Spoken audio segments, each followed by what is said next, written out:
အားလုံးပဲမင်္ဂလာပါဆရာကတော့အရင်ဆုံးပေါ့နော်တူရီ sharing ရဲ့ဆရာတို့ founder ဖြစ်တဲ့ဆရာနေမင်းထက်ပဲဖြစ်ပါတယ်အဲ့တော့ okay အဲ့တော့ဆရာတို့ဒီနေ့မှာကျောင်းသားတွေတော်တော်များများသိပြီးတော့မှနားမလည်ကြတယ်ပေါ့နော်ဒီနည်းနည်းလေးရှုပ်ထွေးတယ်လို့ဖြစ်တဲ့ဆရာတို့ circulatory system သွေးလည်ပတ်မှုအဖွဲ့အစည်းဆိုတာလေးကိုဆရာတို့အတူတူလေ့လာကြည့်မယ်ပေါ့နော် okay အဲ့တော့အရှိမဆရာနော်content အနေနဲ့အတူ integumentary system လို့เนาะ skeletal system muscular system စသဖြင့်နေဆရာတင်ခဲ့ပြီးเนาะဒီ channel ထဲမှာလဲ okay အဲ့တော့ဒီနေ့ကတော့ဆရာတို့၄ခုမြောက်ဖြစ်တဲ့ circulatory system ဆိုရယ်သွေးလည်ပတ်မှုအကြောင်းကိုစာနဲ့ရှင်းတာမဟုတ်ဘဲနဲ့ဆရာဗီဒီယိုလေးနဲ့ share ပြီးတော့မှတင်ပေးလိုက်ရခြင်းဖြစ်ပါတယ်အဲ့တော့ဆရာတို့ဒါလေးကအကြောင်းသားတွေနည်းနည်းရှုပ်တတ်တာဖြစ်တဲ့အကြောင်းမလို့ဆရာတို့တည်တည်ချာချာလေးကြည့်လိုက်ရအောင် okay အဲ့တော့ circulatory system သွေးလည်ပတ်မှုအဖွဲ့အစည်းအဲ့တော့ဆရာတို့အရင်ဆုံးသိရမှာက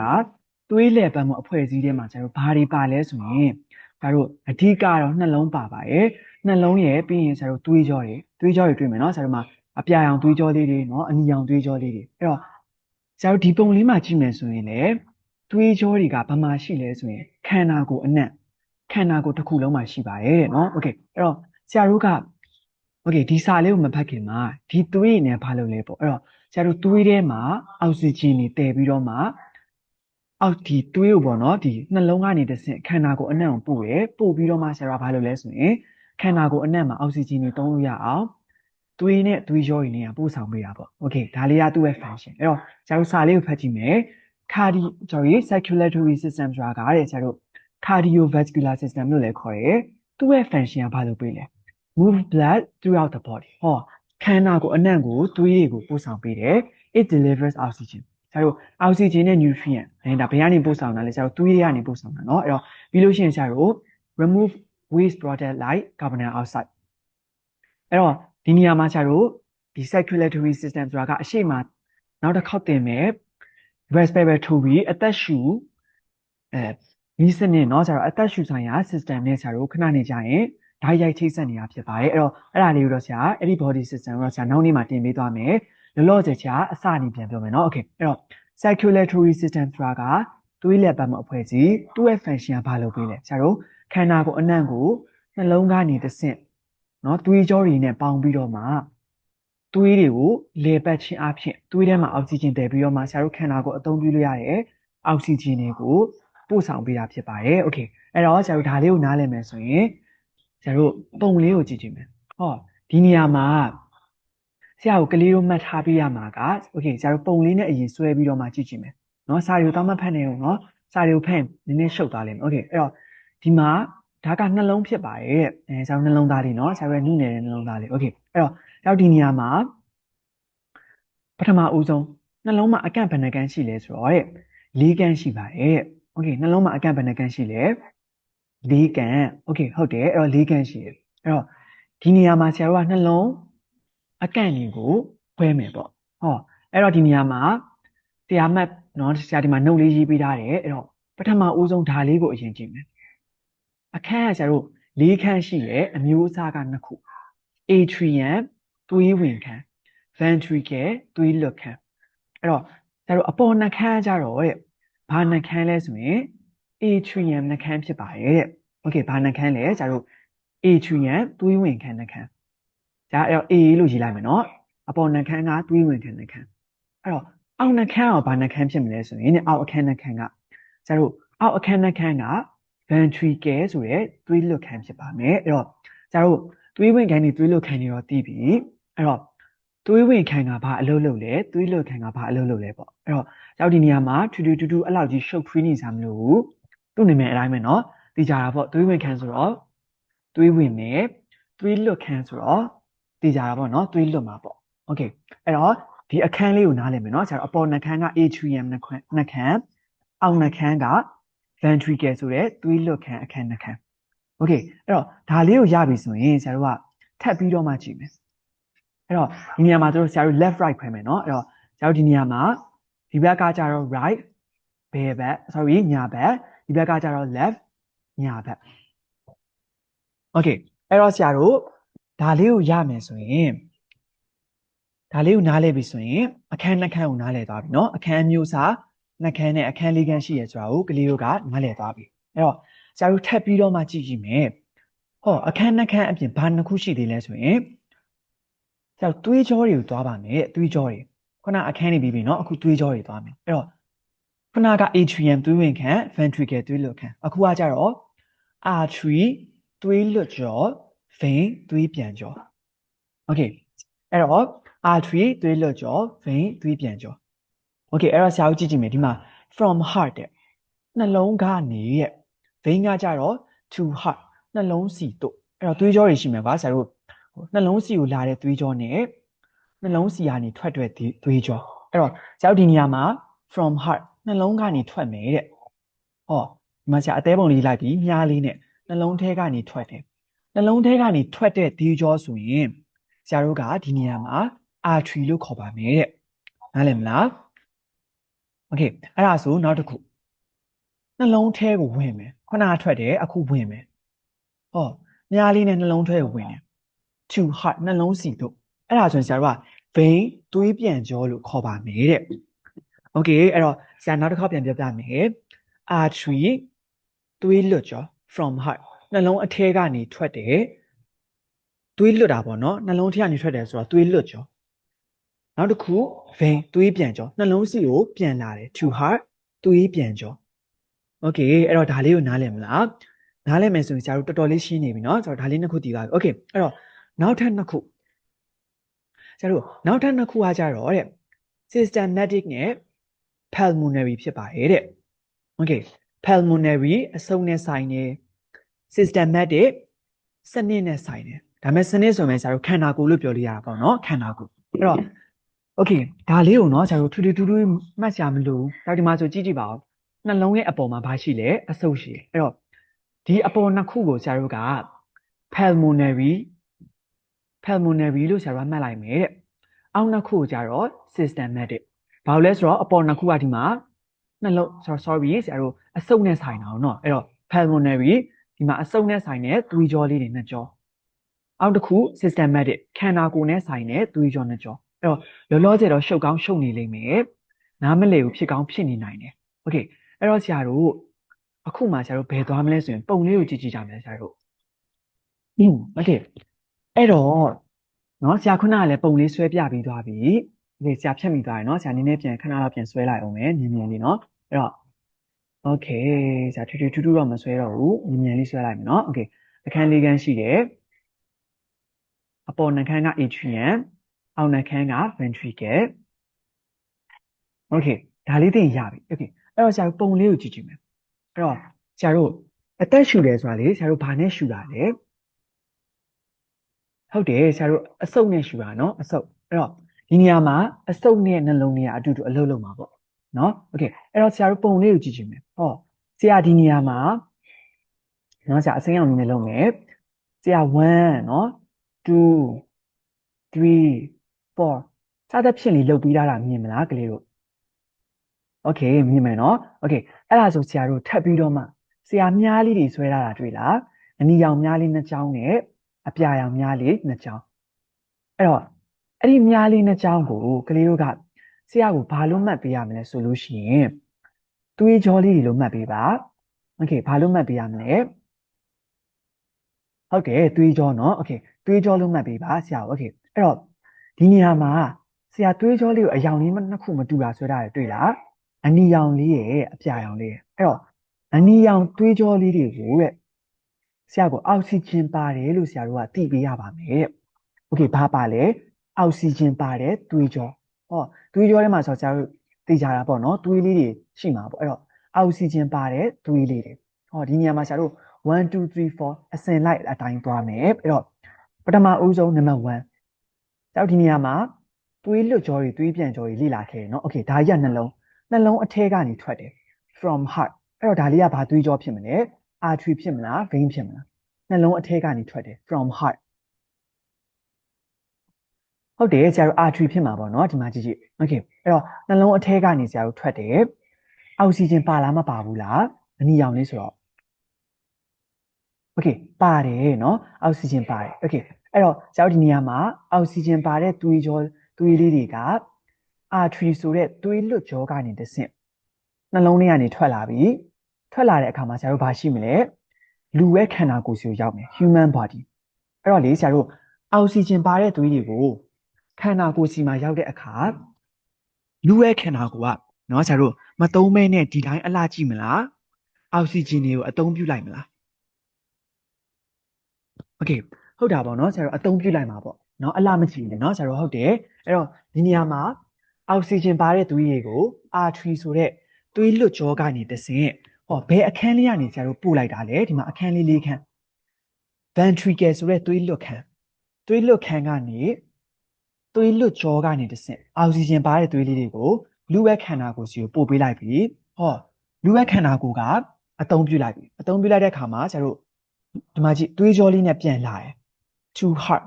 နှလုံးစီကိုဘာလုပ်တာလဲပြန်လာတယ်โอเคဘာသွေးကြောနဲ့ပြန်လာလဲ to heart ဆိုတဲ့နှလုံးစီကိုပြန်တဲ့သွေးပြန်ကြောလေးနဲ့ပြန်လာတယ်ဟောအဲ့တော့ဘယ်အခန်းလေးတွေကိုဝင်လဲဆရာတို့ကြည့်ကြည့်ပါဦး atrium ဆိုတဲ့သွေးဝင်ခန်းသူ့နာမည်အတိုင်းပဲเนาะသွေးဝင်ခန်းဆိုရင်သွေးဝင်မယ်သွေးလွတ်ခန်းဆိုရင်သွေးလွတ်မယ်โอเคအဲ့တော့ဒီမှာ atrium မျိုးပြန်ဝင်တယ်ဝင်ပြီးတဲ့အခါမှာတဲ့အခုဆရာမြားလေးနဲ့ဆွဲပြတာတွေ့မယ်เนาะအနီရောင်မြားလေးတွေနဲ့အဲ့တော့သွေးလေးကဒီထဲကိုပြန်စီးဆင်းလာမယ်တဲ့ဘယ်ထဲကိုပြန်စီးဆင်းလာမှာလဲသွေးလွတ်ခန်းကိုပြန်စီးဆင်းလာမှာเนาะโอเคအဲ့တော့ဆရာအရင်ဆုံးဒီနာမည်လေးတစ်ချက်လောက်လိုက်အောင်မယ်โอเคဒီမှာ V เนาะ ventricle သွေးလွတ်ခန်းသွေးလွတ်ခန်းထဲကိုပြန်စီးဆင်းလာပြီဆိုတော့တည်ကြတာပေါ့เนาะသွေးပြန်လွတ်မှာပေါ့သွေးပြန်လွတ်မယ်ဆိုတော့ဘာသွေးကြောနဲ့ပဲဆရာတို့ပြန်လွတ်မလဲ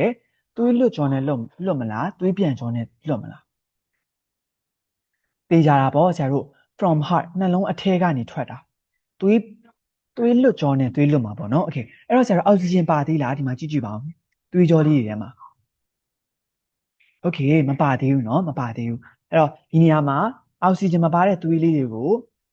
artery ဆိုတဲ့သွေးလွတ်ကြောကနေတဆင့်ဘယ်ကိုသွားပို့လိုက်ပြီလဲဆိုရင်လမ်းဆိုတဲ့အဆုတ်ကိုသွားပို့လိုက်ပြီအဲ့တော့ကဆရာတို့အဆုတ်ကိုသွားပို့လိုက်တယ်ဆိုတာကသိကြရเนาะသိကြပေါက်ကိုအကြောင်းရင်းကတော့တစ်ခုရှိမှာပဲအဲ့တော့ဘာအကြောင်းရင်းလေးလဲဆိုတော့ဆရာတို့အောက်ဆီဂျင်တွေသွားပြီးတော့မှဖြည့်မှာပေါ့เนาะဆရာတို့ကားလေးကစီကုန်ကန်ကြီးစီဝင်ဖြည့်တယ်လို့မျိုးဒီမှာသွေးလေးတွေကိုဆရာတို့အဆုတ်မှာဘာလာလုပ်မလဲဆိုရင်အောက်ဆီဂျင်ပြန်လာဖြည့်ပါမယ်တဲ့အောက်ဆီဂျင်လည်းပြန်လာဖြည့်မယ်ပြီးရင်မလိုအပ်တော့တဲ့သွေးတွေကကာဗွန်ဒိုင်အောက်ဆိုက်တွေကိုလည်းအဆုတ်မှာစွန့်ထုတ်ခဲ့မှာပေါ့โอเคနားလည်မလားဒီအထိဟောနားလည်မယ်โอเคအဲ့ဒါဆိုဆရာတို့ဒီနေရာမှာအဲ့တော့သွေးလေးတွေမှာဆရာတို့အောက်ဆီဂျင်ပါလာပြီကွာ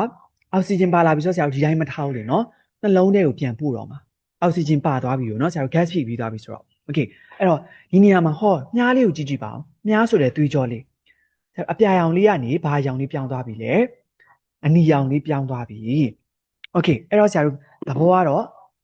အဆုတ်ထဲမှာဆရာတို့အောက်ဆီဂျင်ဖြည့်ပြီးပြီဆိုတဲ့သဘောပဲပေါ့နော်โอเคအဲ့တော့အောက်ဆီဂျင်ဖြည့်ပြီးပြီဆိုတော့ဒီမှာဆရာတို့သွေးကြောလေးကိုကြည့်ကြည့်ပါဦး from heart လား to heart လားနှလုံးစီကိုလာတာလားနှလုံးစီကနေထွက်တာလားဟုတ်တယ်နှလုံးစီကိုလာတာเนาะအဲ့တော့ to heart ဆိုတော့ဆရာတို့သွေးပြန်ကြော vein ဖြစ်မှာပေါ့เนาะโอเคအဲ့တော့ဒီနေရာမှာ vein ကနေတဆင့်အောက်ဆီဂျင်ပါတဲ့သွေးလေးတွေကဆရာတို့သွေးဝင်ခန်းဆိုရယ် atrium ရဲ့ကိုပြန်ဝင်မယ်ဝင်ပြီးတဲ့အခါကျရင်ဆရာတို့ခုနပုံစံအတိုင်းပဲဘေးကနေပြန်စီးဆင်းမလဲဆိုရင်ဒီလိုလေးပြန်စီးမှာပေါ့အခန်းလေးเนาะပြီးရင်1နဲ့3 4 1နဲ့3 4အဲ့လိုမျိုးလေးဆရာတို့ကဘာဖြစ်နေတာလဲဆိုရင်သွေးလေးတွေကဆရာတို့ခန္ဓာကိုယ်ထဲမှာလေပတ်နေတာဖြစ်ပါတယ် cycle ဖြစ်နေတာเนาะโอเคအဲ့တော့အဲ့ဒါလေးကိုနားလည်မယ်เนาะဆရာအစအနေပြန်ပြောပြမယ်သွေးလေးရဲ့စီးဆင်းပုံโอเคအဲ့တော့ဆရာတို့ဒီညမှာအခန်းလေး၄ခန်းရှိမယ်เนาะโอเคလွယ်လွယ်လေးပဲเนาะလွယ်လွယ်လေးပဲโอเคအခန်းလေး၄ခန်းရှိမယ်နှလုံးကဟောအပေါ်နှခမ်းကဆရာတို့သွေးဝင်ခန်းနှခမ်း atrium အောက်နှခမ်းက ventricle သွေးလွတ်ခန်းနှခမ်းโอเคအဲ့တော့ဒီကနေစမယ် ventricle ဆိုတဲ့သွေးလွတ်ခန်းကနေ artery ဆိုတဲ့သွေးလွတ်ကြောလေးကနေဆရာတို့အောက်ဆီဂျင်ပါတဲ့သွေးတွေကိုခန္ဓာကိုယ်ကိုပို့ပေးတယ်เนาะခန္ဓာကိုယ်ပို့ပေးတယ်အဲ့တော့ခန္ဓာကိုယ်ကနေရာအနှံ့ပေါ့เนาะဆရာတို့ကဒီသွေးထဲမှာပါတဲ့အောက်ဆီဂျင်တွေကိုအသုံးပြုလိုက်တယ်အသုံးပြုပြီးလိုက်တဲ့အခါမှာ အောက်ဆီဂျင်မပါတော့ဘူးเนาะသွေးလေးတွေကအဲ့တော့အောက်ဆီဂျင်မပါတော့တဲ့သွေးတွေကိုဆရာတို့ကသွေးပြန်ကြောလို့ခေါ်တဲ့နှလုံးစီ to heart เนาะနှလုံးစီကိုပြန်သွားတဲ့သွေးကြောလေးကနေတစဉ်သွေးဝင်ခန်းဆိုတဲ့ artery မှာဆရာတို့ကသွေးပြန်ဝင်မယ်အဲ့ဒီကနေဆရာတို့ဒီလိုလေးအောက်လေးကိုစီးဆင်းမယ်စီးဆင်းပြီး ventricle ကိုပြန်ရောက်မယ်ဟော ventricle သွေးလွတ်ခန်းကနေမှတစဉ် artery ဆိုတဲ့သွေးလွတ်ကြောကနေဒီလိုလေးပြန်စီးဆင်းမယ်အဲ့တော့ तू ကဘာလုပ်ဖို့လဲဆိုရင်အဆုပ်စီကိုသွားပြီเนาะအဆုပ်စီကိုသွားပြီအဲ့တော့ဘာလုပ်ဖို့သွားတာလဲအောက်ဆီဂျင်ပြန်ဖြည့်ဖို့နဲ့သွေးထဲမှာမလိုအပ်တော့တဲ့ကာဗွန်ဒိုင်အောက်ဆိုက်ကိုစွန့်ထုတ်ခဲ့ဖို့အဆုပ်ကိုသွားတာဖြစ်ပါတယ်အဲ့တော့အဆုပ်မှာကျတော့အသက်ရှူတယ်เนาะအသက်ရှူပြီးတော့မှအောက်ဆီဂျင်ကိုပြန်ပြီးတော့မှဖြည့်ပေးလာပြီဟောပြန်ဖြည့်ပေးလာတဲ့ဆိုတော့ဒီမှာသွေးလေးတွေကဘာဖြစ်သွားပြီလဲအနီရောင်အောက်ဆီဂျင်ပါတဲ့သွေးလေးတွေအဖြစ်ပြောင်းသွားပြီအဲ့ဒီပြောင်းသွားတဲ့သွေးလေးတွေကကျတို့ to heart vein เนาะ vein သွေးပြန်ကြောဆိုရဲနှလုံးစီကိုပြန်လာပါတယ်အဲ့တော့ဘယ်ကိုဝင်မလဲ atrium ဆိုတဲ့သွေးဝင်ခန်းထဲကိုဝင်မယ်အဲ့တော့ပြီးရင်ဆရာတို့ဒီလိုလေးပဲစီးစင်မှာပေါ့เนาะအဲ့လိုဟာနေမှာတစ်စင်းဆရာတို့1 2 3 4အောက်ဆီဂျင်ပါတဲ့သွေးလေးတွေဖြစ်လိုက်မပါတဲ့သွေးလေးတွေဖြစ်လိုက်စသဖြင့်ဆရာတို့ခန္ဓာကိုယ်မှာသွေးလေးတွေကလဲပတ်နေတာဖြစ်ပါတယ်โอเคအဲ့တော့ဒါလေးကိုနားလည်မလားနားလည်မယ်เนาะဆရာတို့ရှုပ်ထွေးမဟုတ်ဘူးဒါဆရာရှင်းလိုက်တာ ਨੇ ကိုကဒီဟာလေးတွေเนาะဆရာပြောသလိုမျိုးတစ်ခုချင်းစီကိုနားလည်ခဲ့မယ်ဆိုရင်တစ်ဆင့်ချင်းစီကိုသဘောပေါက်မယ်ဆိုရင်လွယ်လွယ်လေးပဲโอเคအဲ့တော့ဆရာဒီနေရာမှာဟော pulmonary systematic ခွဲမယ်အဲ့တော့အပေါ်နှစ်ခုဒီသွေးကြောနှစ်ခုက sorry ဒီသွေးကြောနှစ်ခုကအဆုပ်နဲ့ဆိုင်နေလေเนาะဆရာအဆုပ်ကိုသွားတယ်အဲ့တော့သူ့ကိုဆရာတို့က pulmonary artery နဲ့ pulmonary vein လို့ခေါ်ပါမယ်တဲ့အဲ့တော့ဒီမှာနှလုံးစီပြန်လာတော့ vein ပေါ့เนาะနှလုံးစီကနေထွက်တော့ artery အဲ့တော့အပေါ်မှာနှလုံး sorry အဆုပ်နဲ့ဆိုင်တာဆိုတော့ pulmonary vein နဲ့ pulmonary artery အောက်နှစ်ခုကကြတော့ခန္ဓာကိုယ်နဲ့ဆိုင်တာဖြစ်တဲ့အကြောင်းမလို့ systematic vein နဲ့ systematic artery ဆိုပြီးတော့မှဆရာတို့ကခုနသွေးကြောလေးတွေเนาะသွေးပြန်ကြောနဲ့သွေးလွတ်ကြောကိုပဲအရှိမနာမည်လေးတက်ပေးလိုက်တာပဲဘာမှခက်ခဲမဟုတ်ဘူးเนาะโอเคအဲ့ဒါဆိုဒါလေးကိုနားလည်မလားโอเคနားလည်မယ်เนาะအဲ့ဒါဒီပုံလေးကိုเนาะဆရာနဲ့သင်နေတော့ screenshot လေးရိုက်ပြီးတော့မှ like ဆွဲတာဖြစ်ဖြစ်เนาะကိုယ့်ရဲ့ notebook လေးထဲမှာမှတ်ထားတာဖြစ်ဖြစ်ဆိုရင်ပို့ပြီးတော့မှနားလည်လွယ်เนาะโอเคအဲ့တော့ဆရာတို့ပုံလေးကိုကြည့်မယ်အဲ့တော့ဟောဆရာရဲ့เนาะဒီပုံလေးကတော့ဆရာတို့နည်းနည်းလေးသွေးကြောပုံစံလေးကပို့ပြီးတော့မှ accurate ဖြစ်တာပေါ့เนาะခုနဆရာတို့ပုံလေးကကြတော့ပို့ပြီးတော့မှနားလည်လွယ်အောင်လို့ပြထားတာโอเคအဲ့တော့ဆရာတို့ဒီနေရာမှာအခန်းလေးခန်းရှိမယ်ဟောဒီမှာဆရာတို့ဗာလဲเนาะသွေးဆရာတို့ artery သွေးလွတ်ကြောကနေသွေးလေးလွတ်လိုက်မယ်ဟောဒီမှာခန္ဓာကိုယ်ကြီးเนาะဒီမှာဆရာအောက်ဆီဂျင်ရှိသေးတယ်ဒီမှာအောက်ဆီဂျင်မပါတော့ဟောဒီမှာပြန်လာတယ်ပြီးရင်ဆရာတို့ဒီကနေအဆုပ်ကိုပြန်သွားတယ်အဆုပ်မှာအောက်ဆီဂျင်ဖြည့်ပြီးတဲ့ခါကျတော့မှဒီလိုလေးပြန်လာပြီးတော့ဆရာတို့ကလေပတ်နေတာဖြစ်ပါတယ်โอเคအဲ့တော့ဆရာတို့ဒါလေးကတော့နှလုံးရဲ့အသေးစိတ်ပုံစံလေးပေါ့เนาะဆိုတော့အမှန်ဆိုတော့ဒီမှာဆရာတို့ pulmonary vein တွေ artery တွေစသဖြင့်နေအသေးစိတ်လေးသွားတယ်โอเคအဲ့တော့ဆရာတို့အသေးစိတ်ကြီးသိဖို့လိုလားဆိုရင်တော့ဆရာတို့ဆရာဝန်မလုပ်သေးရွေးကတော့မလိုဘူးပေါ့เนาะအကယ်၍ဒီနေရာမှာကလေးတို့เนาะဆရာဝန်ဖြစ်ချင်တဲ့လူတွေရှိတယ်เนาะ medical အပိုင်းကိုရှောက်ချင်တဲ့သူတွေရှိတယ်ဆိုရင်တော့ဆရာတင်တာနဲ့တည်းမဟုတ်ဘဲနဲ့ကိုတစ်ခုချင်းစီကိုအသေးစိတ်ဒီလိုပုံလေးနဲ့ပဲမဟုတ်တော့ဘဲနဲ့เนาะဒီလိုပုံလေးနဲ့ပဲမဟုတ်တော့ဘဲနဲ့ဒီလိုမျိုးတစ်ခုချင်းစီကိုပြန်ပြီးတော့မှလေ့လာကြည့်ပါโอเคအဲ့တော့ဆရာတို့ဒီနေရာမှာပြောမယ်เนาะအဲ့တော့ circulatory system ဆိုတာကဘာအရေးကြီးလဲပေါ့အဲ့တော့ဆရာတို့အမြဲတမ်းဆရာတို့အောက်ဆီဂျင်ကခန္ဓာကိုယ်အတွက်မရှိမဖြစ်လိုအပ်ပါတယ်အဲ့တော့ဆရာတို့ circulatory system နာတစ်ခုခုချွတ်ရင်းသွားမယ်ဆိုရင်တေချာပေါက်ကိုဆရာတို့သိမှာเนาะတေချာပေါက်ကိုသိမယ်အဲ့တော့ circulatory system ဆိုတာကဆရာတို့ခန္ဓာကိုယ်ထဲမှာမလိုအပ်တဲ့ကာဗွန်ဒိုင်အောက်ဆိုက်เนาะကာဗွန်ဒိုင်အောက်ဆိုက်တွေစွန့်ထုတ်တာနဲ့ပြီးရင်ခန္ဓာကိုယ်အတွက်အားအင်တွေရှိအောင်လို့လေပတ်ဖို့အတွက်လိုအပ်တဲ့အောက်ဆီဂျင်တွေကိုခုနဆရာတို့ပြောတဲ့ artery တွေเนาะ ventricle တွေကနေတဆင့်ခန္ဓာကိုယ်အနှံ့ကိုအောက်ဆီဂျင်ကိုသွေးထဲကနေတည်ဆောင်ပြီးတော့မှပို့ဆောင်ပေးတာဖြစ်ပါတယ်โอเคအဲ့တော့ကလေးတို့ဒါလေးကိုအခုဆရာရှင်းသွားတဲ့အခါမှာ